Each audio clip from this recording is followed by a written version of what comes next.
Yeah, we must be live right now. Let me just check.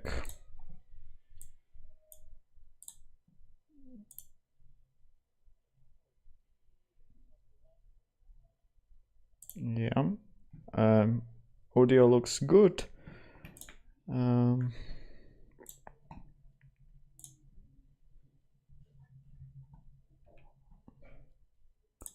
We'll start in a couple of minutes.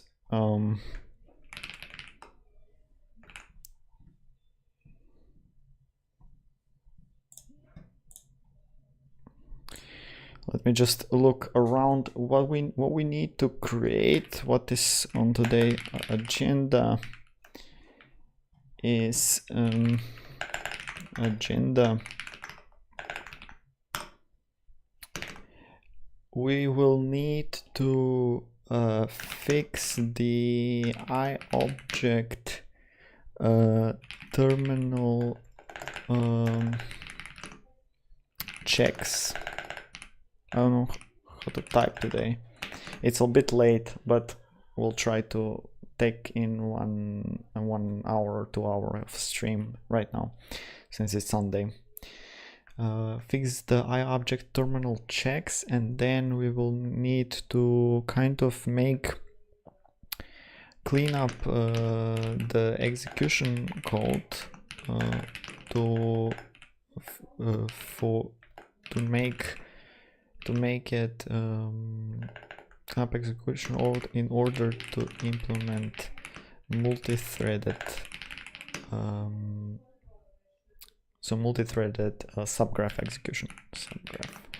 execution, because we will need to kind of, for every for cycle that we kind of implement for loops, we implement each for loop iteration should be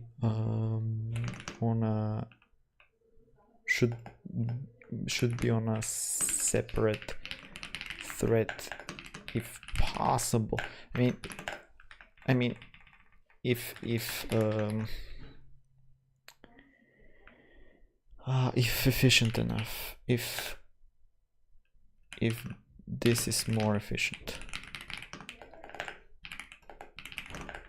right? This is exactly what we kind of want right now. This is today's agenda. All right. Sorry. It's today's agenda. Is there a way to put a text source here? Just copy this here. Scheiße.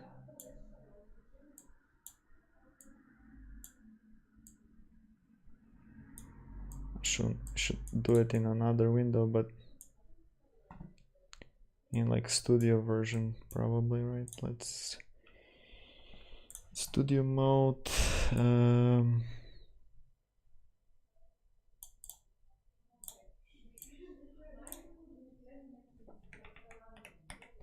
Yo.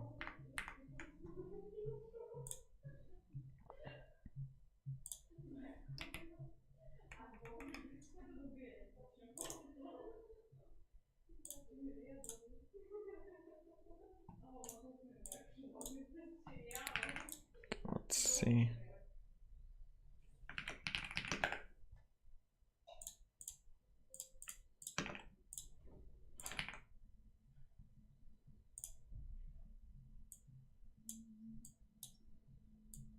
Know why it's being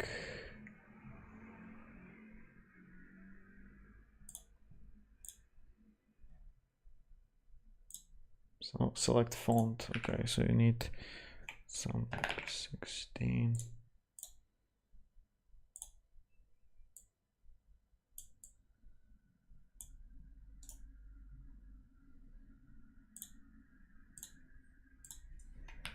Clean up execution code in order to implement each for loop iteration if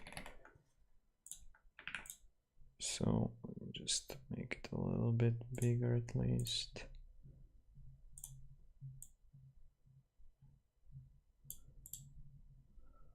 Right?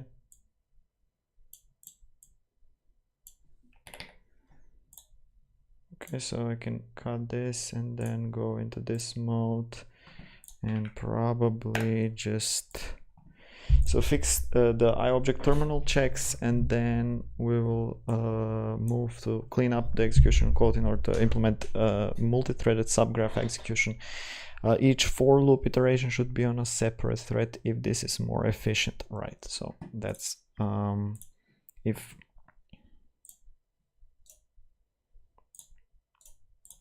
if maybe that is more efficient. Okay, so that is kind of nice. Let me just now fix the terminal checks. In the editor we check for multiple things. We check here if a hover terminal gets an input, then we check for this. So what we have implemented the last time, right? The last time we have implemented now I'll show you what we have implemented the last time.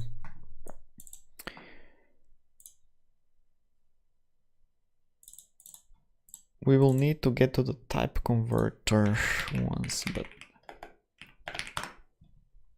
but let me first show you what we have implemented in our node editor. Then we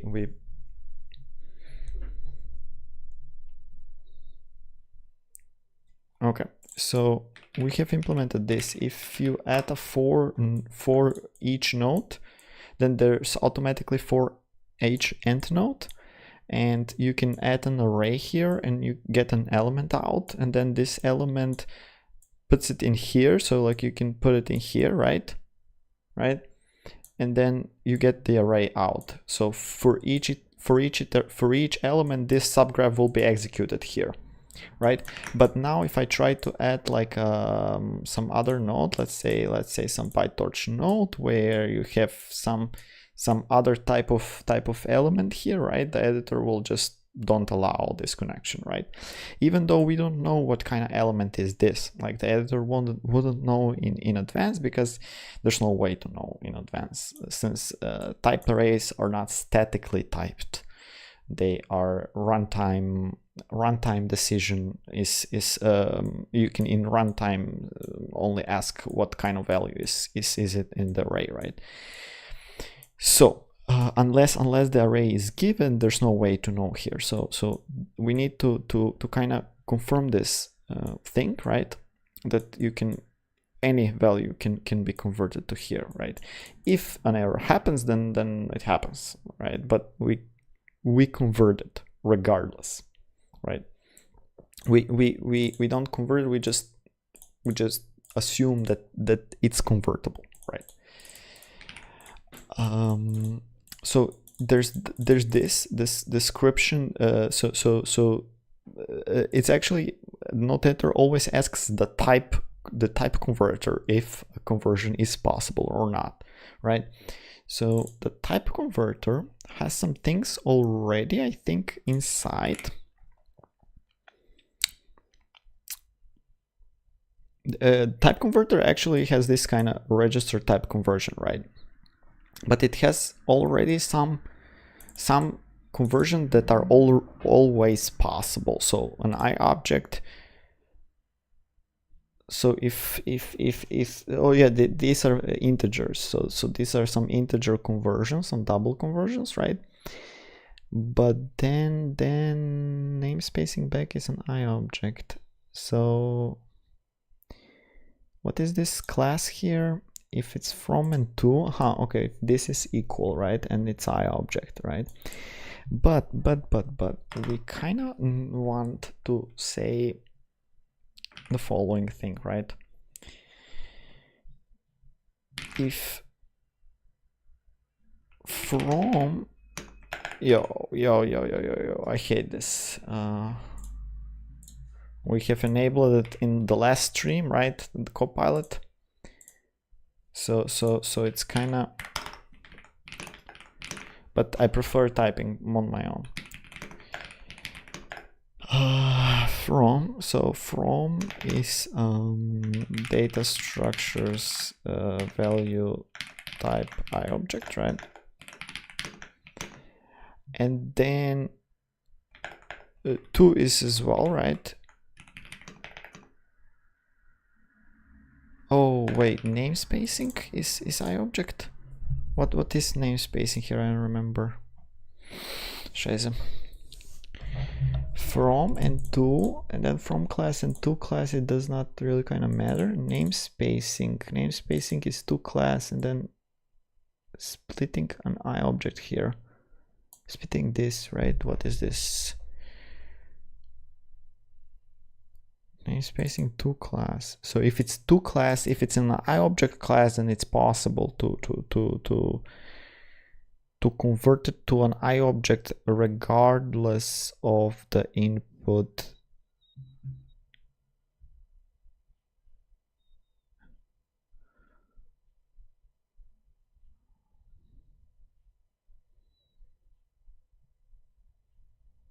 But this should also kind of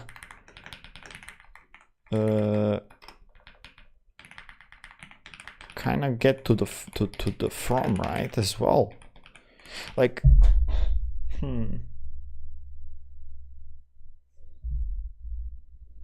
if it's an iObject. No, let's do another rule here, because I don't like this.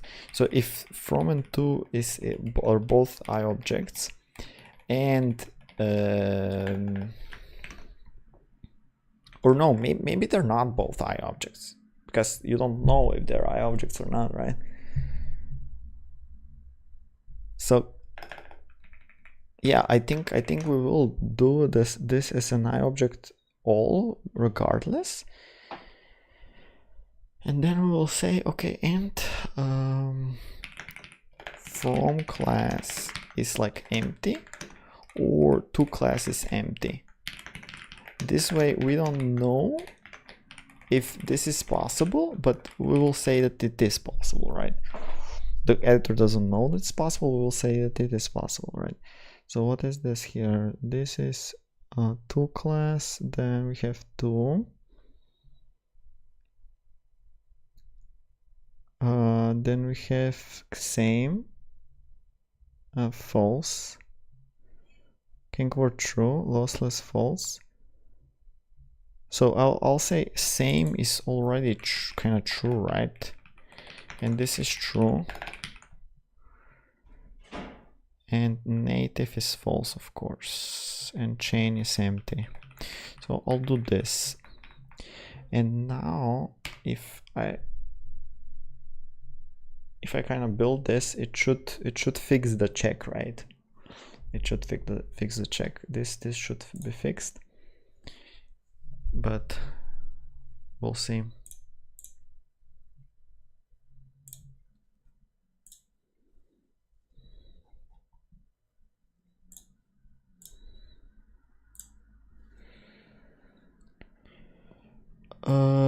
Hello. What native means? Native means that there are some conversions that are natively possible. So like you have some conversions that are let's say integer to double, or some native conversion. So let me take a look at this. I think this is, yeah, this is enable native. If native conversions are enabled, then we convert anything that is about here. So like integers, doubles, bytes, whatever, floats are converted between each other natively. Non-native conversions are conversions of classes, of different classes that are much more complex, right? That are structs essentially. And then the type converter, what is great about the type converter, it supports transitive conversion. So if you know a path, if class A can convert to class B and B can convert to C, automatically the type converter will find this conversion A to C, right? So even if not explicitly is provided, which is amazing. Okay, so now that we have this, I think I can add any node here. Let's say a PyTorch node, and it should connect. No, it doesn't connect. Okay, let's see why it doesn't connect. It says terminals are not compatible. Type U. Oh, no problem, man. Terminals are not compatible. iObject and array. Oh yeah. Because this now self here is an array.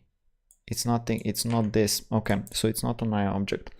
So here's what we're gonna do is we're gonna say, okay, if from is an iObject and from class is empty, then it can convert to anything. But also this kind of is to the other side as well. So if 2 is some iObject is just the interface that any object can like iObjects are essentially pointers to some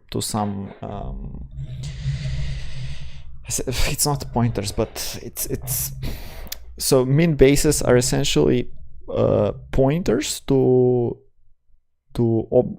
big objects, all right, shared pointers, and iObjects is just the interface of this class, right? So if this is kind of internal definitions here we are using, so to acknowledge that these are complicated objects. So let's just try again.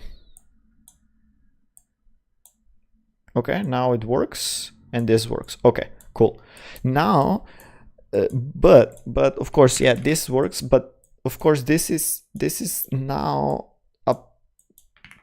up to the client, up to the how do you say this? Up to the user to know that like, let's say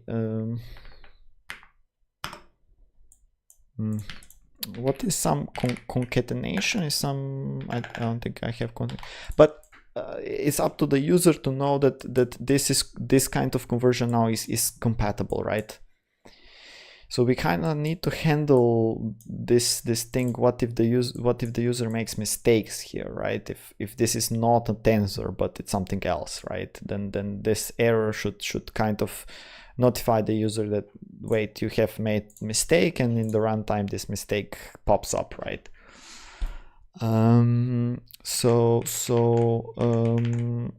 Essentially, okay, so this is for now I'll say that this is fixed, but there is some to do here. Is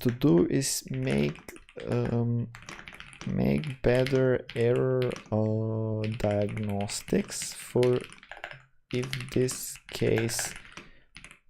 these cases go wrong on runtime, right? But what is more important for me right now is to try out to clean up the, so I'll just edit the agenda for now. For me, it's to try out and clean up the execution code where we have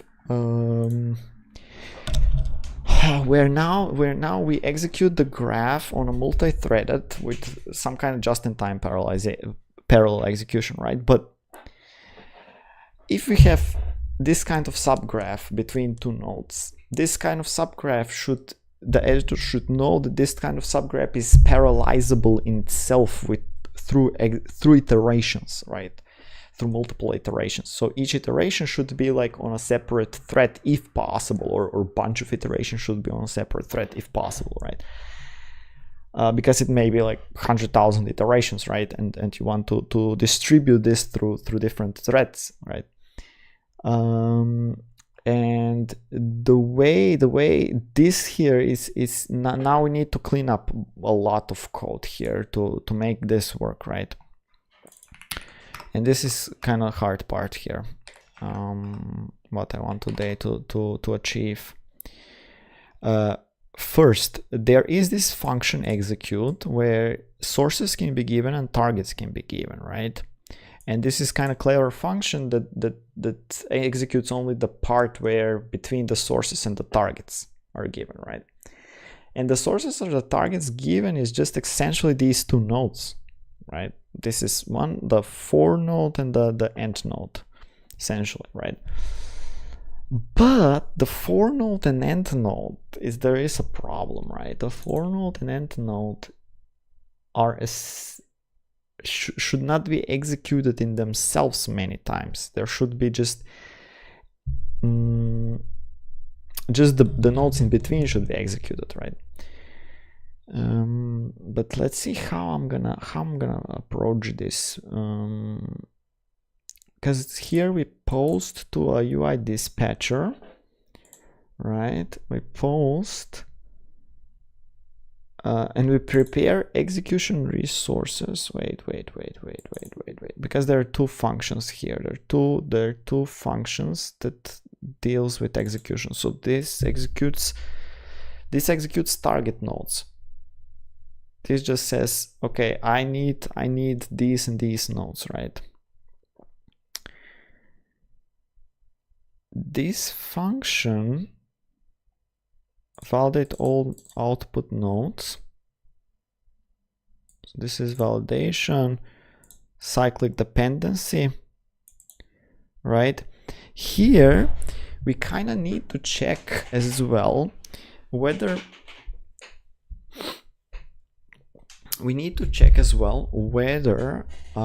dependencies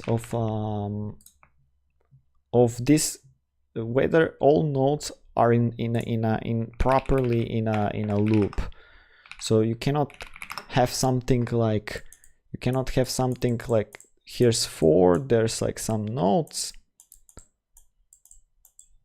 and here's end, right? So you cannot have something like this where this is like that, because this node will be executed many times, you know, or in the other way around, right?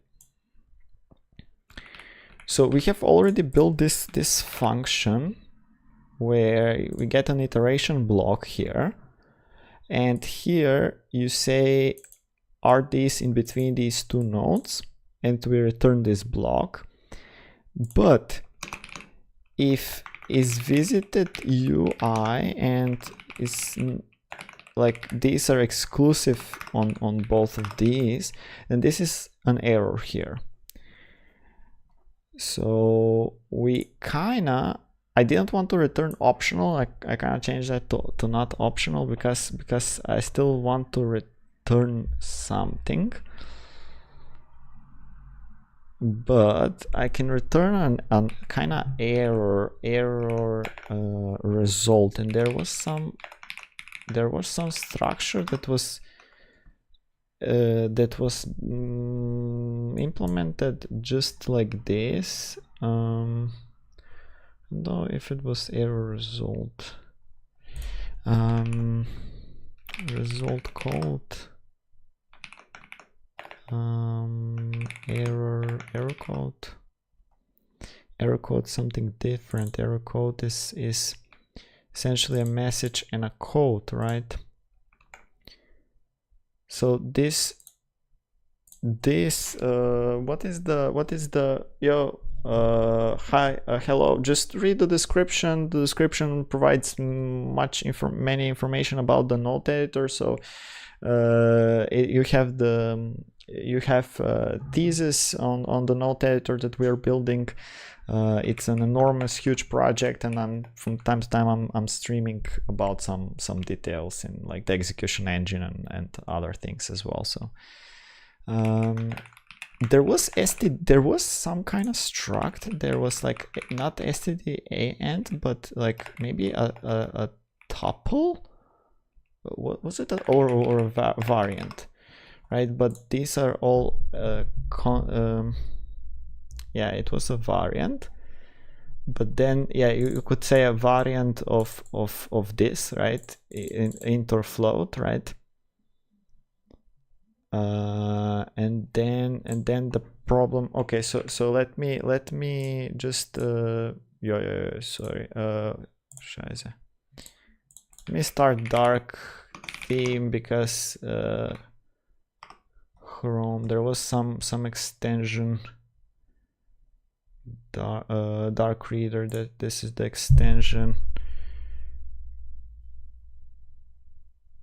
Dark reader from for home.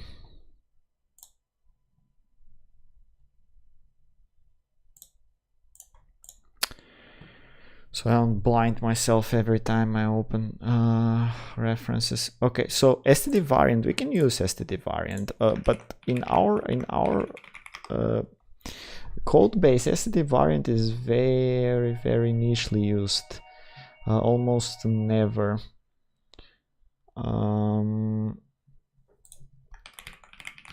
But also I want to return vectors. I always want to return vectors, right? So there's no, I don't want to make a structure where this is result, or maybe I do, maybe I do.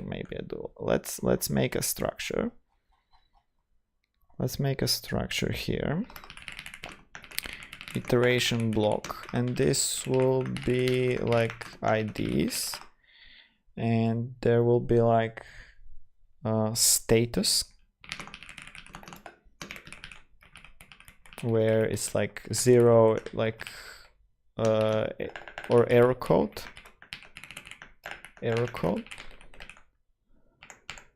0 success, 0 valid, 1 invalid for now. Yeah,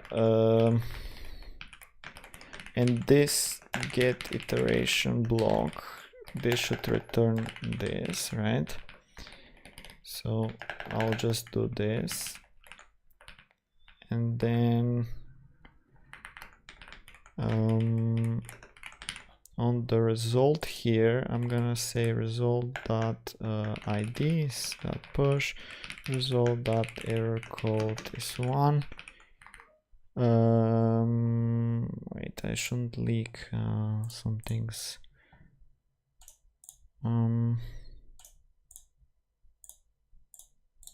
Okay, so yeah, what am I doing? Whoop. Okay, so this is error code, right? We return result by default should have error code of 0, just for the case, for the safe purposes.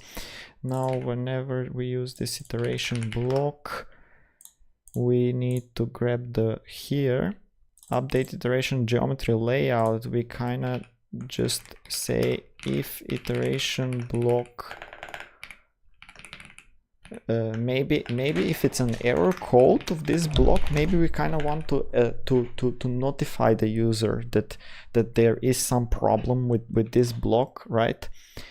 And maybe we notify the user by just changing the color of the block. This is the easiest way to do. Block color. Block color is just geometry color. Just for now, I'm gonna say like this. I'm just gonna say that this is like a reddish color, more reddish color, you know. And then we say iteration block here dot IDs.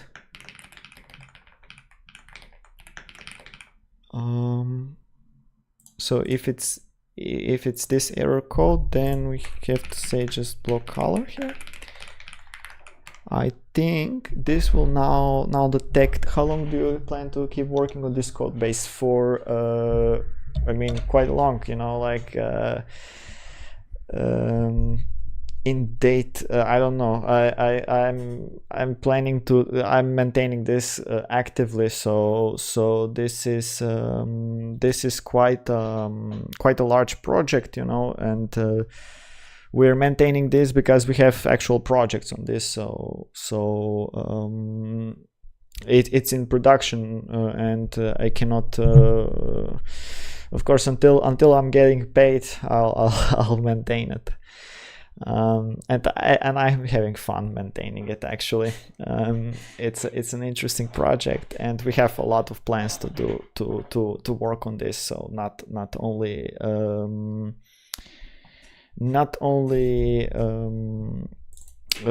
a simple note editor, but some other stuff as well. So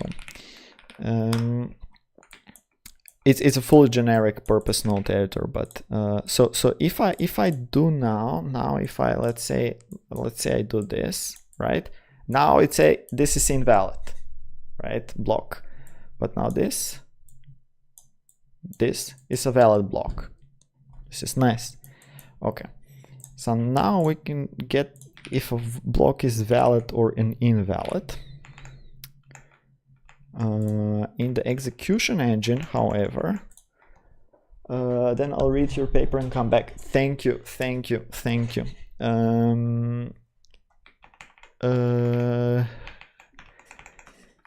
In the execution engine, it's now the get iteration block we can use to get to validate the graph, right? Because a graph should not execute if it's not valid. Execute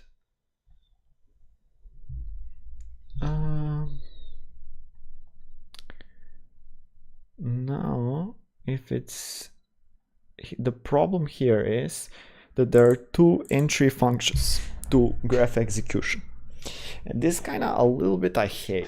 I don't know why.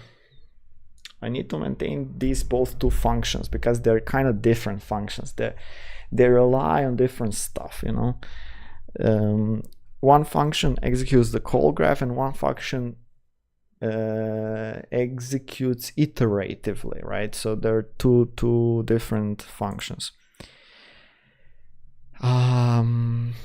Yeah, so this is a problem,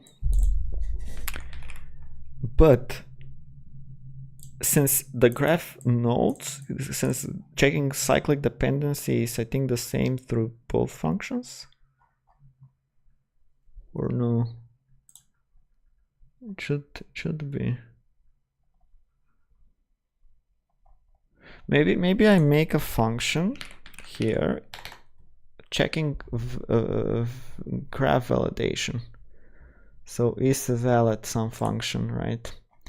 This should be close to the execute functions. Checking cyclic dependency on a specific node, right? This is a specific. Wait. Why is this function even implemented?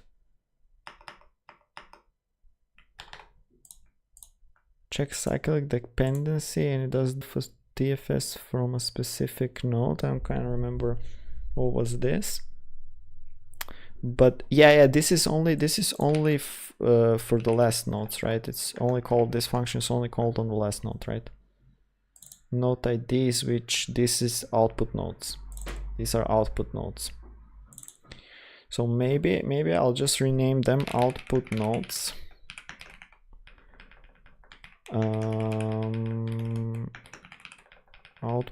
Output node IDs, maybe better. Output node IDs,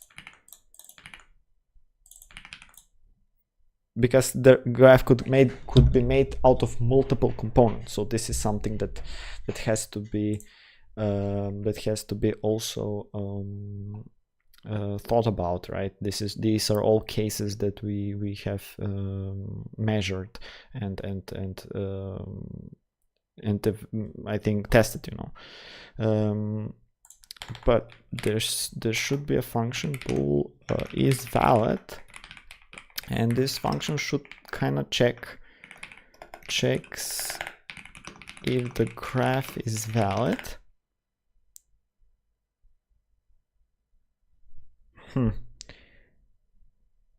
But should the graph be valid if you're incrementally executing the graph?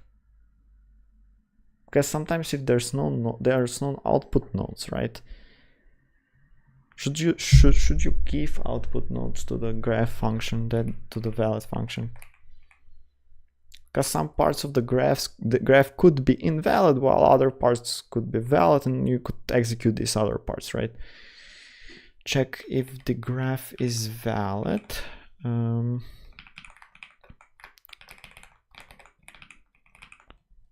If the node graph is valid.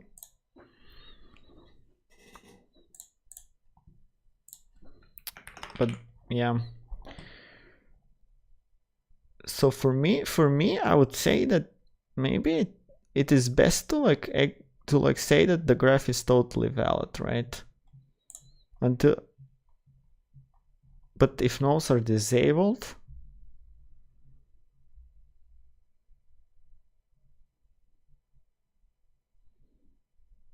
what if nodes are...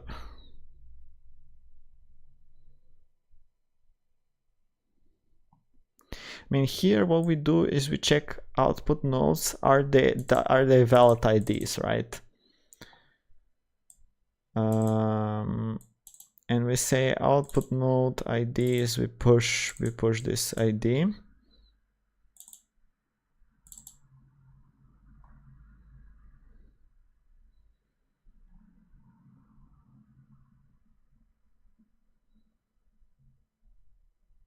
Okay.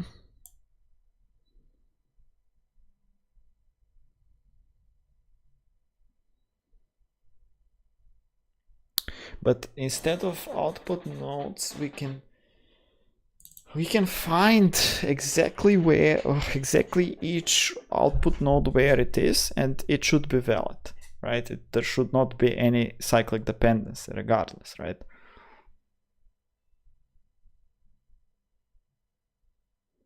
I hope this doesn't break some things, you know. Scheiße. Nodes that do not have outputs. But you don't know if these are output nodes, right? You can kind of execute any node as an output node.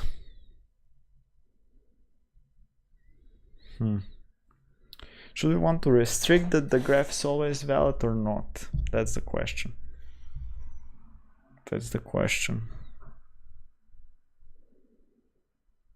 if we restrict if I'm afraid that people won't know that if a graph is invalid, like in some component that they don't use, that will affect the whole graph, you know, and they will be pissed off. Why won't my graph execute when this component is not valid? This is valid, you know.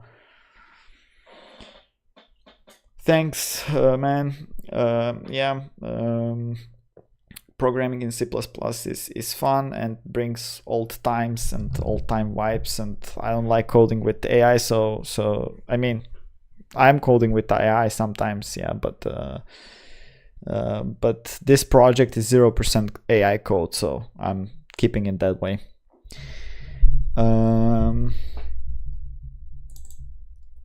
Yeah, so maybe what I want to do is, I'll say, scheiße.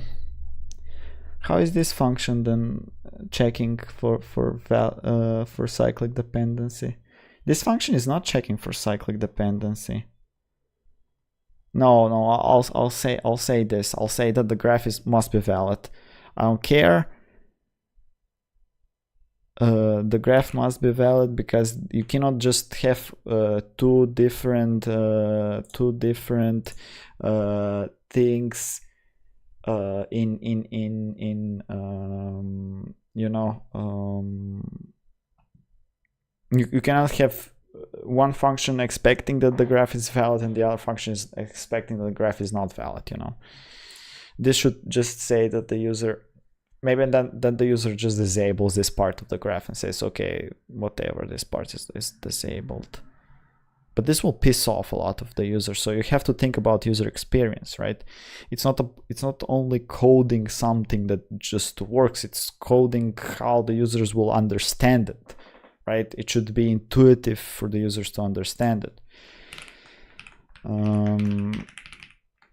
Yeah, and it's like there are two types of users. There's like, I mean, there are many types of users, but there are more advanced users and like and like everyday user, you know, user that does not know how to code, does not know what, like, you know, beginner type of user, you know. And this guy wouldn't, like, it might say, okay, why is not my graph, why is it not executing when it's valid, right?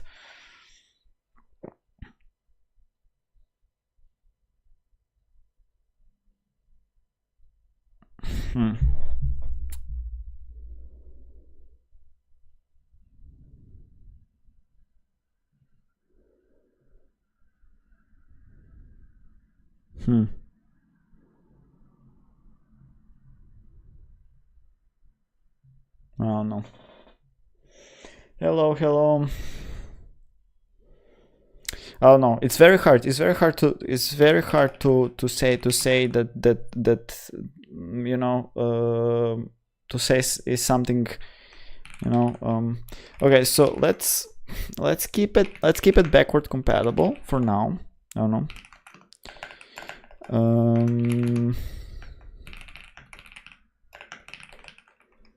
With like output node IDs, but this is not intuitive, you know. The graph should be technically always valid, you know. This is what pisses me off. This is what pisses me off. Okay, let's do it that is always valid. Doesn't care. We'll make it so it's like intuitive that something has to be fixed, right? Without. Okay, so first of all, we need to find out which, not only the output nodes, which are the output nodes, right? Okay, which are the output nodes? So for each node, in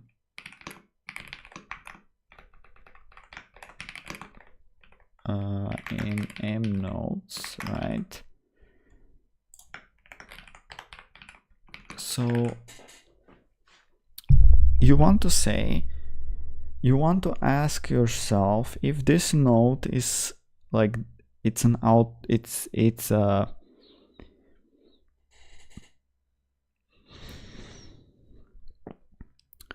if M adjacency, so like the of this node is empty, right?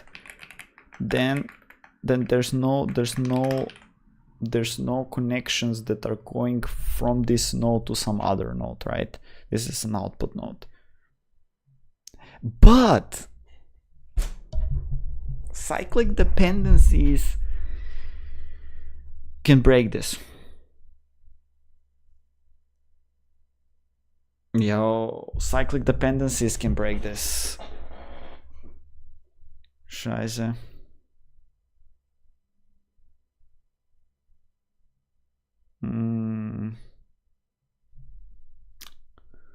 So there are two ways to do this. You try from each node, and instead of running DFS from each node, you just kind of visit these nodes, right? You kind of say you run multiple DFSs, right, from each node, but as long as, yeah, this is probably the nicest way to do just this. And then there's no cyclic dependency throughout this, right? So instead of having a function, a separate function that runs this check cyclic dependency DFS, and then like puts on a stack, right, and pops it up from the stack, you want to have a function.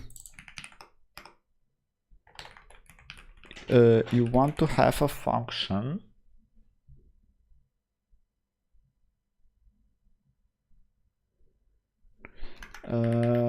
first like this. For each node, not if empty, we'll say std vector int visited, right?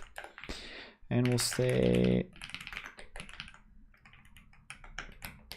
this, and we'll say if it's not visited, right, on this ID, then we'll say that we want to check cyclic dependency from this node, but visit while we do that, right? So is this function called anywhere else? If it's not called anywhere else, I'm just gonna keep it for backward compatibility, but I may not even need to keep it. I may just check I may just kill it, and then or I could kill this. Yeah. I could kill this, and then I could say that this thing, this is more accurate, right? Right. So you have stack, you have this, but you have also visited, right? And then you want to kind of check this from ID, but also you want to provide visited as well, and you want to return result true.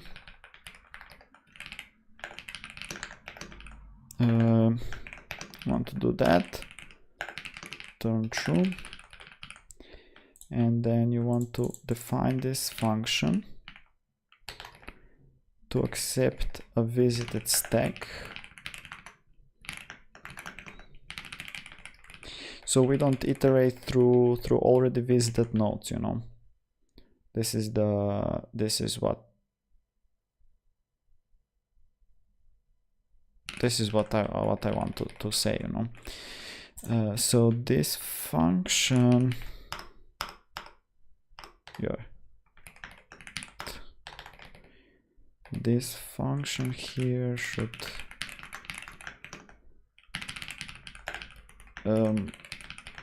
Boolean is enough, so I'm just gonna transform this to booleans.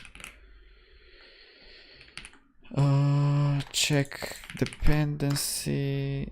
Yeah, sorry.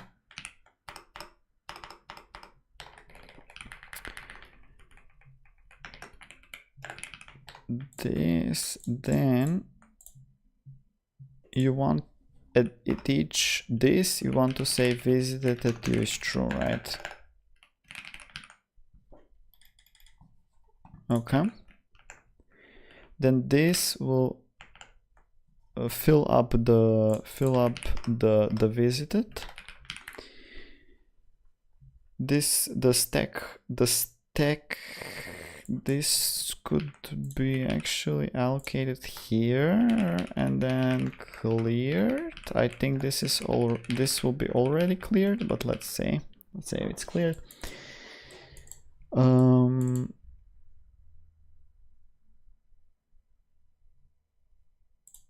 Okay, so this is will check dependencies.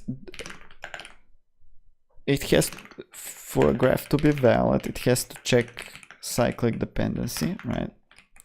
And if this is not correct, it should return false, right? We'll return some message here, not just false, but let's, for now it's not false. Another thing we should check is the for loops now here, right? So let's check the for loops. And this is, we already do that in the node editor here, right? We get all of the nodes and we say this. We say nodes. This here is a function which just checks the node type, and if this is a starting node, we kind of already have a way how to find the end node, but maybe this thing here should be wrapped in a function where in the graph where you can make like, you can supply callback to it, and then for each of this will be like, yeah, let's maybe do that. Okay, so let me show you how to do that. I'll make a function here. So I'll make a function and I'll say this function will be, or maybe just IDs, just node IDs. Return like std vector std of like pair int, right? Get all iteration blocks, or maybe just iteration block here, which could be as well. Okay, get all iteration blocks. This could be actually nice. But also iteration block has to be one more thing, has to add here, not just IDs, but we will have to add like int u and v, I think, because this is, I think, important. Iteration block, and we'll see, you'll see why in a minute. Because we have already this u and v shit here, so I can just say iteration block is like empty array u v and then 0. Okay, this is an iteration block. Then you'll say get all iteration blocks.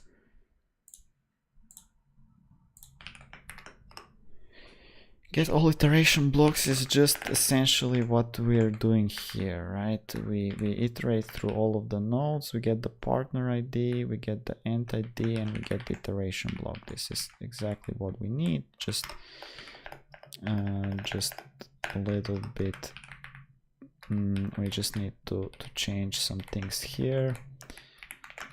And nodes is iterative start. Then we need to get instance this.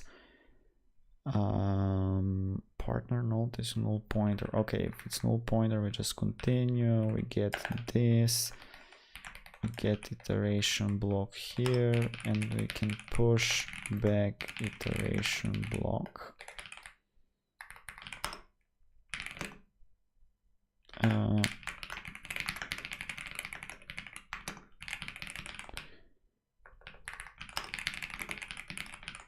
Okay, and then so we have all of these iteration blocks. Now here in the node editor, instead of doing all of this business always, you can just say iteration blocks is like graph get all iteration blocks, right? And for auto iteration block in iteration blocks, you can have all of this thing. ID start and ID end, yeah, ID start and ID end will be just we'll just push it here from iteration block dot u and iteration block dot v. This will be that.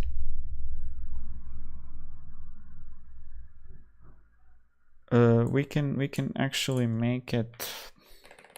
I don't know. We can actually make it just a little bit more clear here. Iteration. I mean, yeah, I don't like this practice. Let it be like that. So we got all of the iteration blocks. Now the next thing is to use this same function in the validation. Is valid, and we say instead of doing this, we'll say auto iteration blocks get all iteration blocks. And since we have all of the iteration blocks, we say we need just to say if they're all valid. So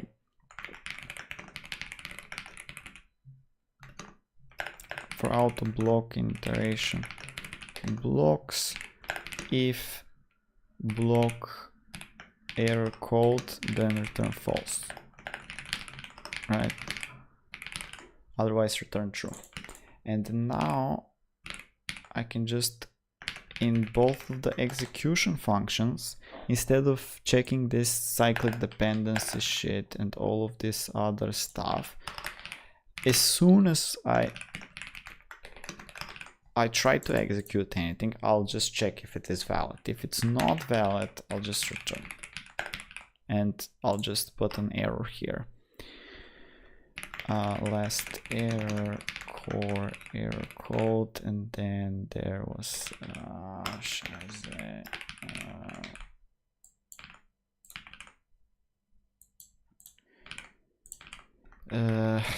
what kind of error code is this?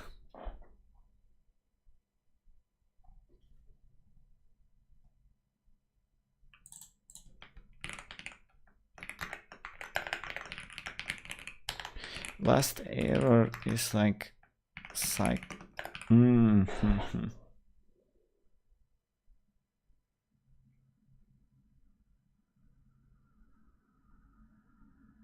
the valid function should return some. This should return core, I think error code. I think, and then error code is like string and message code. You can just provide this, right? So this, I'll say error code is like cyclic dependency. And now the code of the cyclic the codes were defined somewhere. I remember that.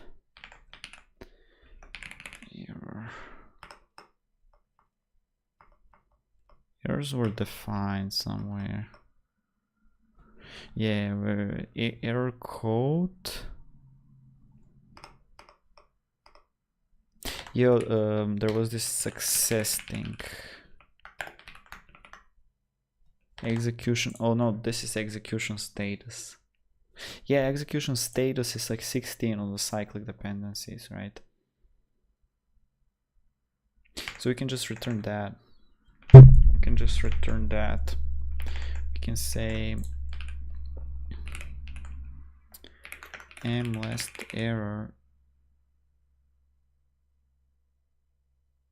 result. Yeah, result is like, but this is atomic int, right? Yeah. Last error. No. Is valid. This is what I want. Is valid. I will return here 16. I will return execution status cyclic. And this has to be an int, I think. Right, okay.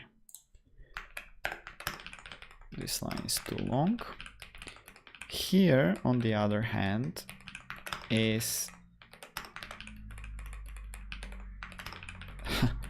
now we need to add an execution status which returns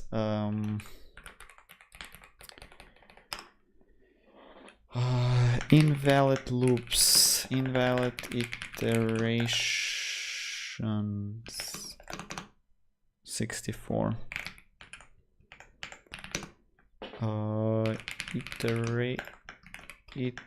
Iteration code affects out. So iterations are not. How do you say iterations are not side effect free?